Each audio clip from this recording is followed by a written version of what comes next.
ప్రభువునందు సోదరి సోదరులారా, ప్రభు అయిన యేసుక్రీస్తు వారి పేరిట అందరికీ ప్రేమపూర్వక వందనములు తెలియచేస్తుంటున్నాను. మనము దేవుని పరిశుద్ధ గ్రంథములో పరమగీతము 1వ అధ్యాయము 16వ వాక్యమును చదువుకుందాం. నా ప్రియుడా, నీవు సుందరుడవు, అతి మనోహరుడవు, మన శయనస్థానము పచ్చని చోటు. ప్రభు తన వాక్యమును మనందరి క్షేమార్థమై దేవుక మహిమార్థమై దీవించి పంచిపెట్టునుగాక. ప్రభునందు సోదరి సోదరులారా, దేవుని పరిశుద్ధ గ్రంథములో మనము చదువుకున్నటువంటి వాక్య భాగం నుండి కొన్ని సంగతులు మనము ధ్యానం చేద్దాం. పరమగీతము అనగానే ఇది పరలోకపు గీతము అనే సంగతి మనం గుర్తుంచుకోవాలి. పరలోక గీతము. ఈ పుస్తకంలో ప్రభు అయిన యేసుక్రీస్తు వారికి సంఘమునకు ఉన్నటువంటి అత్యంత సన్నిహిత సంబంధం ఎటువంటిదో మనం చూడవచ్చు. అలాగే ప్రభువునందు విశ్వాసించిన ఒక విశ్వాసికి ప్రభువుకు మధ్య ఉన్నటువంటి అత్యంత సన్నిహిత సంబంధం కూడా ఇక్కడ మనం చూడగలం. పరమగీతము మనం చదువుకుంటున్నప్పుడు ఈ పుస్తకములో అలంకార భాష ఉపయోగించబడింది. అలంకార భాష ఉపయోగించబడింది. ఈ అలంకారముల ద్వారా ఆధ్యాత్మిక సత్యములు మనము గ్రహించాలి. ప్రభు యొక్క ప్రేమను, ఆయనతో మనం కలిగి ఉండవలసినటువంటి సంబంధం, తద్వారా మనం పొందే సంతోషం, ఆశీర్వాదాలు ఎలాంటివో గ్రహించాలి అనేది ఈ పుస్తకంలో దేవుడు మనకు తెలియచేసే సంగతులుగా చూస్తాం. కాబట్టి దేవుని యొక్క వాక్యమును దేవుడు ఏ ఉద్దేశంతో వ్రాయించాడో ఆ ఉద్దేశమును మనం గ్రహించాలి. అప్పుడే దేవుని యొక్క వాక్యములో ఉన్న సంగతులు మనము పూర్తిగా గ్రహించడానికి, మన జీవితాలకు అన్వయించుకోవడానికి, అనుసరించడానికి, దేవుని యొక్క ఆశీర్వాదాలు పొందడానికి వీలుగా ఉంటుంది. అందుచేత దేవుడు ఏ క్రమంలో సంగతులు రాయించారో ఆ క్రమంలో దేవుని యొక్క వాక్యమును ధ్యానించడానికి మనము ముందుకు సాగుదాం. మనము చదువుకున్న వాక్య భాగంలో ఆ 2వ వరుసలో మన శయనస్థానము పచ్చని చోటు అని సంఘము ప్రభువును ఉద్దేశించి మాట్లాడుతుంటున్నది. ఈ మాట ఏ ఉద్దేశంతో ఇక్కడ వ్రాయబడింది అనేది ముందుగానే మనం కొంత ఆలోచన చేశాం. ప్రభువైన యేసుక్రీస్తు వారికి సంఘానికి, ప్రభువైన యేసుక్రీస్తు వారికి విశ్వాసికి మధ్య ఉన్నటువంటి అత్యంత సన్నిహిత సంబంధమును సూచిస్తూ ఈ సంగతులు తెలియచేసినట్లుగా మనం చూస్తాం. కాబట్టి ఈ సంగతులు చాలా జాగ్రత్తగా ఆధ్యాత్మిక కోణంలో, ఆత్మీయ భావంలో మనం ధ్యానం చేద్దాం. మన శయనస్థానం అంటే మనము కలిసే ఆ చోటు, లేక మన సహవాసం ఎక్కడ అనే విషయంలో సంఘం ఇక్కడ తెలియపరుస్తుంటున్నది. అది పచ్చని చోటు అని చెప్తున్నది. పచ్చని చోటు. పచ్చని చోటు అనే సంగతి మనం గమనించినప్పుడు ఈ పచ్చదనములో జీవం అన్నది, ఈ పచ్చదనములో మృదుత్వం అన్నది, ఈ పచ్చదనములో స్వచ్ఛత ఉన్నది, ఈ పచ్చదనములో మనోహరం ఉన్నది, ఈ పచ్చదనములో ప్రశాంతత ఉన్నది, ఈ పచ్చదనములో సంతోషం ఉన్నది, సంతృప్తి ఉన్నది. ఇలాగూ ఎన్నో విషయాలు ఈ పచ్చదనంలో మనం చూడవచ్చు. పచ్చిక బయలు. అందుకే కీర్తనాకారుడు 23వ కీర్తనలో ఏం రాస్తారంటే, యెహోవా నా కాపరి, నాకు లేమి కలగదు. పచ్చిక గల చోట్లను ఆయన నన్ను పరుండజేయుచున్నాడు అని ఆ పచ్చిక పట్లలో ఏ రీతిగా ప్రభువు ఒక విశ్వాసిని ప్రశాంతంగా పరుండజేస్తారో, విశ్రాంతి కలిగిస్తారో ఆ సంగతులు దావీదు తన అనుభవం ద్వారా తెలియపరుస్తున్నాడు. అందుచేత ఈ పచ్చిక బయళ్ళలో ఉన్నటువంటి అంశాలు, అందులో ఉన్నటువంటి మాధుర్యం, అందులో ఉన్న ప్రశాంతత, అందులో ఉన్న సంతోషం, మనోహరం, జీవం ఇత్యాది విషయాలు ఎన్నింటినో ఇక్కడ మనం చూడవచ్చు. ఆ విషయాలను ధ్యానం చేద్దాం. పచ్చికలో జీవం అనేది అనే సంగతి మనం ముందుగా గమనించాం. అది అందరికీ తెలిసిన విషయం. యేసుక్రీస్తు ప్రభువారి యొక్క సహవాసంలో ఒక వ్యక్తికి జీవం, నిత్య జీవం, శాశ్వత జీవం లభిస్తుందని దేవుని యొక్క వాక్యంలో మనం చూస్తున్నాం. యోహాను సువార్త 3వ అధ్యాయము 16వ వాక్యం, 15వ వచనం, అలాగే 36వ వచనం, 6వ అధ్యాయంలో మరి ఎక్కువగా ఈ నిత్య జీవం గురించినటువంటి సంగతులు మనం చూస్తాం. ఈ నిత్య జీవం, ఎటర్నల్ లైఫ్ అనేది ఒక వ్యక్తికి ఎలా లభిస్తుంది, ఒక వ్యక్తి ఎప్పుడు పొందగలరు మనం చూసినట్లయితే, ప్రభువైన యేసుక్రీస్తు వారిని స్వంత రక్షకునిగా అంగీకరించినప్పుడు, యేసుక్రీస్తు వారిని నమ్ముకున్నప్పుడు ఒక వ్యక్తికి నిత్య జీవమును దేవుడు ప్రసాదిస్తున్నాడు. నిరంతరము దేవునితో కలిసి జీవించే ఆ గొప్ప ధన్యత, ఆ భాగ్యం ఒక వ్యక్తి పొందగలరు అనే విషయంలో దేవుని యొక్క వాక్యంలో చూస్తున్నాం. దేవుని వాక్యంలో చూస్తడం మాత్రమే కాదు, యేసుక్రీస్తు ప్రభువుని విశ్వాసించిన వారి జీవిత అనుభవాలు అవే. కాబట్టి ప్రభువైన యేసుక్రీస్తు వారిలో మానవాళికి నిత్య జీవం ఉన్నది. ఎవరైనా సరే, ఇందులో ఏ భేదము లేదు. దేవుడు అందరికీ దేవుడు, దేవుడు అందరికీ రక్షకుడు, అందరినీ ప్రేమిస్తున్నాడు, అందరి కోసం ప్రాణం బలి అర్పించాడు, చనిపోయాడు, సమాధి చేయమన్నాడు, తిరిగి లేచాడు, పరలోకానికి వెళ్ళిపోయాడు, ప్రేమతో పిలుస్తున్నాడు. నా దగ్గరికి వచ్చే వారిని నేను ఏమాత్రం త్రోసివేయను అని చెప్పాడు. కాబట్టి ప్రభువైన యేసుక్రీస్తు వారి దగ్గరికి వస్తే, ఆయన విశ్వాసించినట్లయితే పాపాలకు క్షమాపణ, ఆత్మలో శాంతి, ఆనందం, నిత్యజీవం, పరలోక భాగ్యం ప్రభువైన యేసుక్రీస్తు వారిలో లభిస్తుంది అనే సత్యం దేవుని వాక్యంలో మనం చూస్తున్నాం.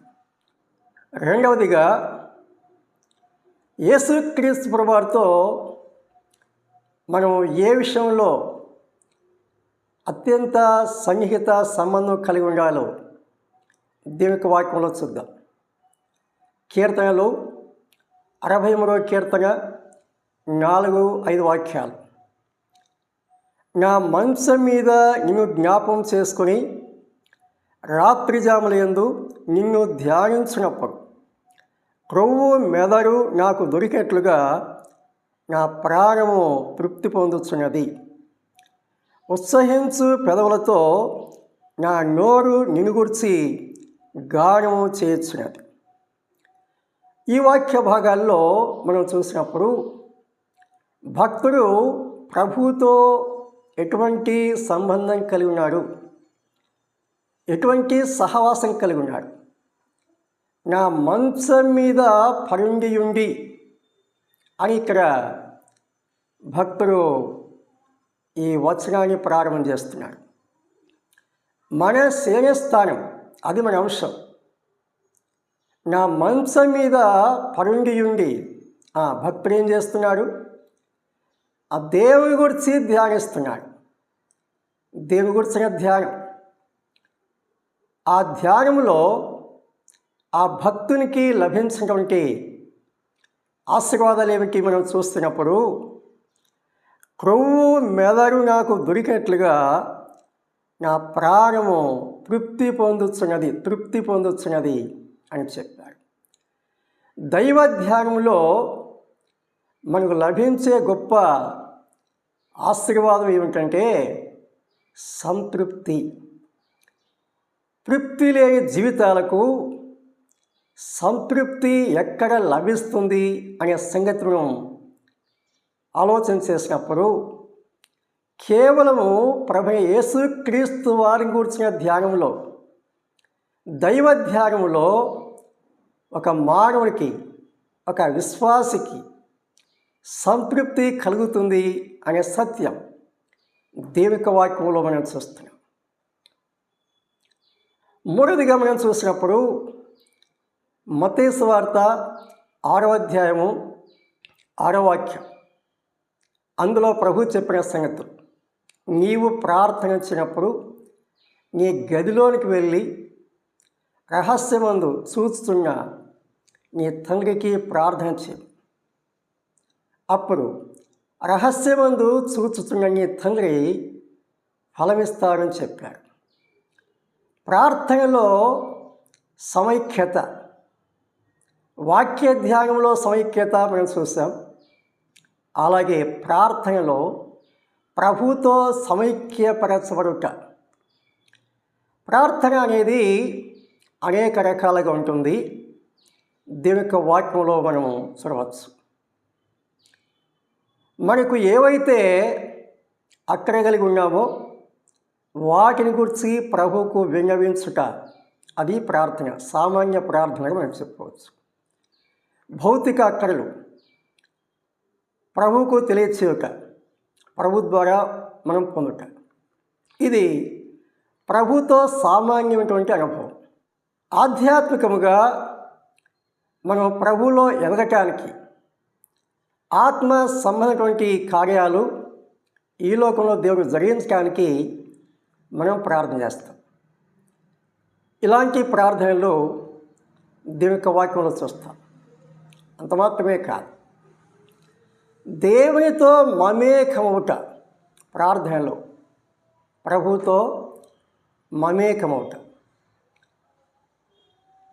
పరిసర ప్రాంతాల గురించిన గ్రహింపు లేకుండా, సమయాన్ని గురించిన గ్రహింపు లేకుండా, లేక మనసుతో కూడా ఎటువంటి భావాలు ప్రభు తెలియచేయకుండా, మాటల యొక్క శబ్దం లేకుండా దేవుని యొక్క సన్నిధిలో మౌనముగా హృదయమును కుమ్మరించుట. భక్తుల అనుభవాల్లో ఈ సంగతులు మేము చూడవచ్చు. అనేక మంది భక్తుల జీవితాల్లో మనం చూడవచ్చు. మౌనముగా కనిపెట్టుట, మౌనముగా హృదయమును కుమ్మరించుట. ఈ భౌతిక సంబంధమైనటువంటి వాటి మీద మనసు లేకుండా ప్రభువులో నిమగ్నమైపోట. ఇటువంటి అనుభవము దేవుడు మనతో కలిగి ఉండాలని ఆశిస్తున్నాడు. కాబట్టి ప్రభునందు సోదరులారా, ప్రార్థన అంటే భౌతికంగా మన అక్కరలు దేవునికి తెలియచేయటం మాత్రమే కాదు. మనము అడగక ముందే దేవునికి తెలుసు, అవి ఇస్తాడు. అయితే ఈ ప్రార్థన అనే అంశం ముఖ్యంగా దేవుడు ఎందుకు మనకు తెలియచేశారు, లేక ఆ ప్రార్థన చేయమని ఎందుకు చెప్పారంటే, ప్రభువుతో మనము సన్నిహిత సంబంధం కలిగి ఉండాలి, ప్రభువుతో మనం మమేకమై ఉండాలి. ఆ ఉద్దేశంతో దేవుడు ఈ ప్రార్థన అంశం మనకు అప్పగించాడు. కాబట్టి ఆ ప్రార్థనలో మన హృదయం కుమ్మరించుట, ప్రార్థనలో ప్రభుతో మమేకమవుట అనే అనుభవాలలో మనం సాగిపోవాలి.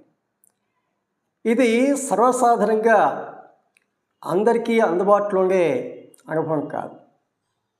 అనేక శ్రమల గుండా వెళ్ళిన వారికి ఇది అనుభవం అవుతుంది.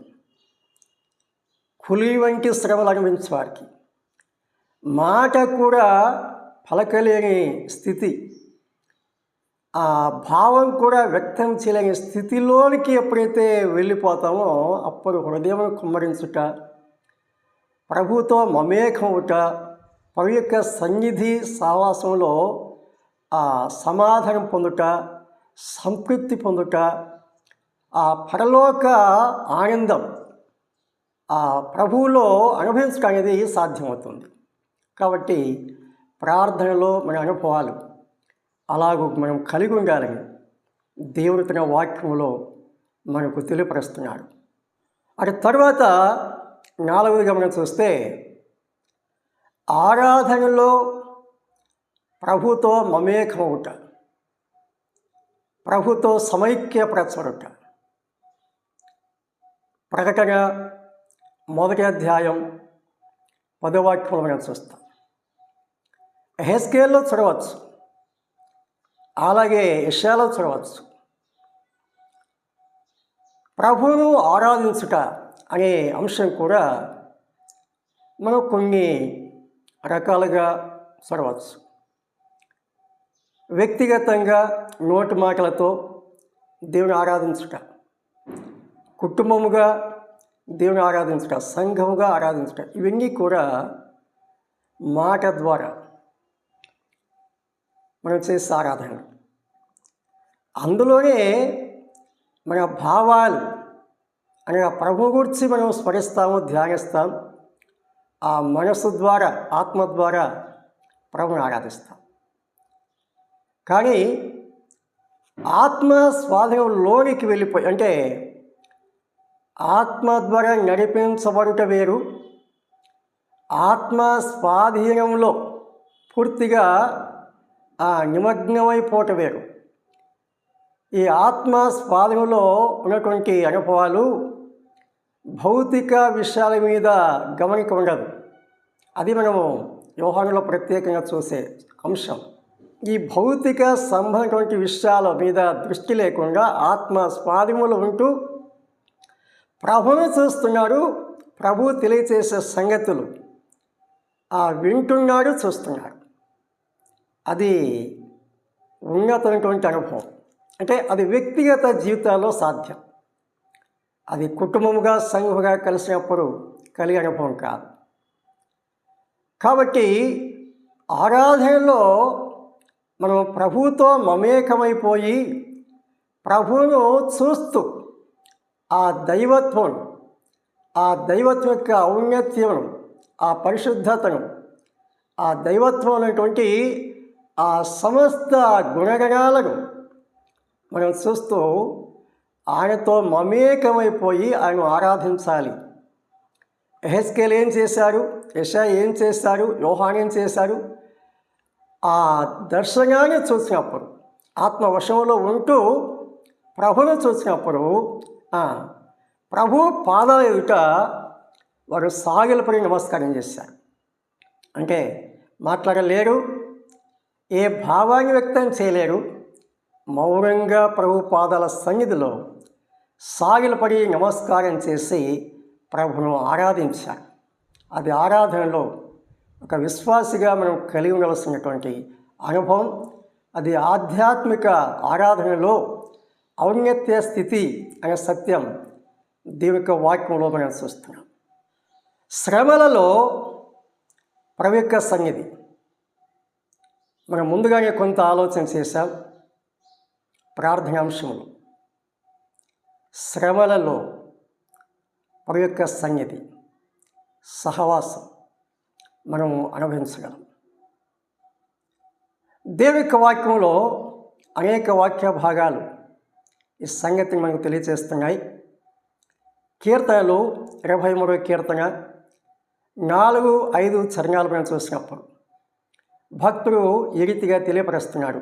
గాఢాంధకారపు లోయలలో నేను సంచరించినను ఏ అపాయములకు భయపడను. నీవు నాకు తోడయుందువు, నీ దుడ్డు కరయు నీ దండము నన్ను ఆదరించు. అంత మాత్రమే కాదు, షద్రక్, మేషక్, అబేద్నెగో ఈ ముగ్గురు భక్తులను అగ్నిలో వేసినప్పుడు అక్కడ ఏమన్నది? రాజు ముగ్గురిని వేయించారు. ఆ తర్వాత రాజు గమనించగా అందులో నలుగురు కనిపిస్తున్నారు. రాజు వారిని బయటికి పిలిచారు. వారు పైకి వచ్చారు. వారి వస్త్రాలు కూడా అగ్నివాసన లేకుండా మునుపు ఎలాగున్నారో అలాగే ఉన్నారు. అయితే వారితో ఉన్నవారు ఎవరు? ప్రభువైన యేసుక్రీస్తు వారు. శ్రమలలో దేవుని యొక్క సన్నిధి, దేవుని యొక్క సహవాసం దేవుడు మనకు దయచేస్తాడు. శ్రమల్లో ఉన్నప్పుడు మనము నిరాశకు లోనవుతాం, కృంగిపోతాం. నేను ఆత్మీయముగా బాగున్నప్పుడు ప్రభువు నాతో ఉన్నాడు, ఆయన సంతోషంగా దయచేశాడు, సహవాసం కలిగి ఉన్నాడు, ఆనందించాడు. శ్రమల్లో ఉండగా ప్రభు నన్ను విడిచిపెట్టాడు. ఇశ్రాయేలులు అలాగే అనుకున్నాడు, కానీ ప్రభు చక్కగా జవాబిచ్చాడు. శ్రమలలో ప్రభువు మనకు దూరంగా వెళ్ళడు. మనము గ్రహించలేము అంతవరకే, కానీ ప్రభు మనతోనే ఉంటాడు. మనతో కలిసి శ్రమ అనుభవిస్తాడు. మనతో కలిసి మన బాధలు పంచుకుంటాడు. ఆ శ్రమల్లో నుండి మనకు విముక్తి కలిగిస్తాడు. కాబట్టి శ్రమల్లో కూడా ప్రభు మనతో సహవాసం కలిగి ఉంటాడు అనే సంగతులు దేవుని యొక్క వాక్యంలో మనం చూస్తున్నాం. అటు తర్వాత మనం చూస్తే నిరాశ నిస్పృహాల్లో, అనగా నిరీక్షణ కోల్పోయిన సందర్భాల్లో యేసుక్రీస్తు వారు చనిపోయారు, సమాధి చేయబడ్డారు. ఆయన తిరిగి లేచారు, కానీ ముందుగా ప్రభువును వెంబడించినటువంటి ఆ భక్తులకు ఆ సంగతి అర్థం కాలేదు. ఇద్దరు వ్యక్తులు యెరూషలేము నుండి ఎమ్మాయికి వెళ్తున్నారు. ప్రభు గురించి ముచ్చటిస్తున్నారు. ఒక నిరాశలో ఉన్నారు, నిస్పృహలో ఉన్నారు, నిరీక్షణ కోల్పోయిన వారుగా ఉన్నారు. ప్రభు ఏం చేశాడు? వారితో కలిసి నడుస్తున్నాడు, వారితో సంభాషణ చేస్తున్నాడు. ప్రియమైన సోదరి సోదరులారా, మనము గ్రహించలేకపోవచ్చు, వారు కూడా గ్రహించలేదు. ఆయన ప్రభు అనే గ్రహింపు వారికి లేదు, కానీ ప్రభు వారితో మాట్లాడుతున్నాడు, వారు ప్రభుతో మాట్లాడుతున్నారు. వారిలో ఉన్నటువంటి సంశయాలు దేవుని వాక్యం ఎత్తి చూపించి ఆ నివృత్తి చేస్తున్నాడు. ఎందుకు ఇలాగ మీరు నిరాశకు లోనైపోతున్నారు? ఎందుకు కృంగిపోతున్నారు? ఎందుకు నిరీక్షణ కోల్పోయారు? వాక్యంలో ఇలాగ ఉన్నది కదా, ఇలా జరుగుతున్నది కదా, ఇలా జరిగింది కదా, ఎందుకు నమ్మలేదు అని ప్రభు వారిని ప్రశ్నిస్తున్నాడు. వారిలో ఉన్నటువంటి ఆ నిరాశ తొలగిపోయింది, ఆ కృంగుబాటు తొలగిపోయింది. వాళ్ళలోక వెలుగు రేఖ ఉదయించింది. వారిలో ఆధ్యాత్మిక చైతన్యం, ఆధ్యాత్మిక మంట రేగింది. ఆ తరువాత ప్రభు వారికి తను గురించిన ప్రత్యక్షత దయచేయటం, ఆ తర్వాత ప్రభు అదృశ్యుడైపోవటం మనం చూస్తాం. నిరాశ నిస్పృహాలు ఆధ్యాత్మిక జీవితంలో, సేవా జీవితంలో, విశ్వాస జీవితంలో మనం ఎదుర్కొనే శ్రమలు, అనుభవించే నిందలు, ఎన్నో సందర్భాలు, ఎన్నో సమయాలు ఒక మానవుడిగా మనం నిరాశలో లోనవుతాం, కృంగిపోతాం. నిరీక్షణ లేనివారుగా మనం నిరాశలో లోనవుతాం. అయితే ప్రభు మనతోనే ఉంటాడు, మనతో మాట్లాడతాడు, వాక్యం జ్ఞాపం చేస్తాడు, ఆత్మ ద్వారా బోధిస్తాడు. మనలో ఉన్న నిరాశ నిస్పృహాలు, సందేహాలు తొలగిస్తాడు. మనలో వెలుగు రేఖలు ఆయన వెలిగింపజేస్తాడు, ప్రసరింపజేస్తాడు. నూతన వెలుగుతో మనల్ని నింపుతాడు, నూతన జీవంతో నింపుతాడు. దేవుని వాక్య వెలుగులో మనల్ని నడిపిస్తాడు. అట్టి సహవాసం మనం కలిగి ఉన్నాము అని వాక్యం చెప్తుంది. అనుభవాల్లో కలిగి ఉండాలి అని కూడా దేవుడు తెలియపరుస్తున్నాడు. అలాంటి అనుభవాల్లో మనం సాగిపోదాం. తరువాత మనము ప్రకటనలో మనం చూస్తాయి, 1వ అధ్యాయము 20వ వచనంలో చూసినప్పుడు సంఘములతో ప్రభు యొక్క సహవాసం, వ్యక్తిగతంగా సహవాసం చేస్తాడు. అంతేకాకుండా స్థానిక సంఘములతో సహవాసం కలిగి ఉంటాడు. ఎక్కడ ఇద్దరు లేక ముగ్గురు నా నామమున కూడిందరో వారి మధ్యలో ఉంటానని ప్రభు చెప్పారు. ఆయన చెప్పిన మాట ప్రకారం, చేసిన వాగ్దానం ప్రకారం సంఘముల మధ్య సంచరిస్తారు. సంఘాల యొక్క ప్రయాస, వారి ప్రేమ, వారి విశ్వాసం, వారి త్యాగం సమస్తమే చూస్తారు, మెచ్చుకుంటారు, అభినందిస్తారు, ఫలమిస్తారు. అంతేకాదు లోపాలను తెలియచేసి సవరించుకోవడానికి, సరిదిద్దుకోవడానికి అవకాశం కలిగిస్తారు. సంఘములతో సహవాసం కలిగినటువంటి ప్రభు, సంఘములతో సహవాసం చేసే ప్రభు. ఈ సంగతులు మనం దేవుని వాక్యంలో చూస్తాం. చివరిగా ప్రకటన 22వ అధ్యాయంలో కొన్ని సంగతులు మేము చూద్దాం. మరియు స్ఫటికం వలె మెరుగునట్టి జీవ జలముల నది దేవుని యొక్కయు గొర్రెపిల్ల యొక్కయు సింహాసనము వద్ద నుండి ఆ పట్టణపు రాజవీధి మధ్యను ప్రవహించుట ఆ దూత నాకు చూపెను. ఆ నది యొక్క ఈవలను ఆవలను జీవవృక్షములను అది నెల నెలకు ఫలించుచు 12 కాపులు కాయను. ఆ వృక్షం యొక్క ఆకులు జనములను స్వస్థపరచుటకై వినియోగించడం. ఇక మీదట శాపగ్రస్తమైనది ఏది దానిలో ఉండదు.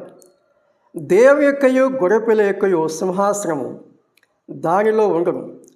ఆయన దాసులు ఆయనను సేవించుచు ఆయన ముఖదర్శనం చేయుచుందరు. ఆయన నామము వారి నొసలయందు ఉండను. రాత్రిక ఎన్నడూ ఉండదు. దీపకాంతి అయినను సూర్యకాంతి అయినను వారికి అక్కరలేదు. దేవుడైన ప్రభువే వారి మీద ప్రకాశించును. వారు యుగయుగములు రాజ్యము చేయుదురు. వారు యుగయుగములు రాజ్యము చేయుదురు. ప్రభునందు సోదరి సోదరులారా, మనము ఈ లోకయాత్ర ముగించుకొని పరలోకానికి వెళ్ళిన తర్వాత ఆ పరలోకము ఏ రీతిగా ఉంటుంది అనే సంగతి దేవుని వాక్యంలో మనం చూస్తున్నాం. ఒక నది ప్రవహిస్తున్నదని చెప్పారు. ఆ నదికి ఇరువైపులా జీవవృక్షం ఉన్నదని చెప్పారు. ఆ జీవవృక్షము నెలనెలా ఫలిస్తుందని చెప్పారు. ఆ జీవనది ఆ ఒడ్డులో మనం ఏ రీతిగా విహరిస్తాము, ఆ ఫలం ఏ రీతిగా మనము భుజిస్తాము, ఏ రీతిగా ఆనందిస్తాం అనే సంగతులు దేవుని వాక్యంలో చూస్తున్నాం. ప్రభు యొక్క సన్నిధి, జీవవృక్షము ప్రభు యేసుక్రీస్తు వారే. ఆయనతో నిత్యత్వమంతటిలో కూడా మనం అత్యంత సన్నిహిత సంబంధం కలిగి ఉంటాం. మన శ్రేయస్థానం ఈ లోకం వరకే కాదు, ఆ పచ్చిక బయళ్ళలో ఈ లోకం మట్టుకే కాదు, నిత్యత్వమంతటిలో కూడా ఆ పచ్చిక బయళ్ళలో ఆ మనోహరమైన ఆ స్వచ్ఛమైనటువంటి ఆ పరలోక పట్టణంలో ప్రభుతో కలిసి మనం జీవిస్తాం. ఆ పరలోక ప్రశాంతత, నిత్యత్వం మనం అనుభవిస్తాం. కాబట్టి మన శ్రేయస్థానం పచ్చని చోటు అనే సంఘం చెప్పిందంటే ఈ లోకంలో ప్రభుతో కలిగి ఉన్న సహవాసం, అందులోటువంటి మనోహరం, మాధుర్యం అనుభవించుట మాత్రమే కాకుండా నిత్యత్వమంతటిలో ప్రభుతో తాను పొందే ఆ పరలోక ఔన్నత్యం, ఆ ప్రశాంతతను, ఆ స్వచ్ఛతను, ఆ పరిమళాన్ని, ఆ మాధుర్యాన్ని సమస్తను జ్ఞాపం చేసుకుని ప్రభుతో సంఘము ఈ మాట తెలియపరుస్తున్నాడు. ప్రభునందు సోదరి సోదరులారా, ఈ సత్యాలను గ్రహించి ప్రభుతో మనం కూడా ఏ విధంగా అత్యంత సన్నిహిత సంబంధం కలిగి ఉండాలి మన వాక్యంలో గమనించినట్లుగా అలాంటి అనుభవాల్లో మనం సాగిపోదాం. నిత్యత్వంలో మనము ఆ పచ్చని స్వచ్ఛమైన అనుభవాల్లో మనం సాగిపోతాం. ప్రభు ఈ మాటలు మనందరి క్షమార్థమై దేవుని మహిమార్థమై దీవించునుగాక. వాక్యము ఆలకించిన ప్రతి వారిని ప్రభు ప్రత్యేకముగా దీవించునుగాక. ప్రభు పేరిట అందరికీ వందనాలు తెలియజేస్తుంటున్నాను.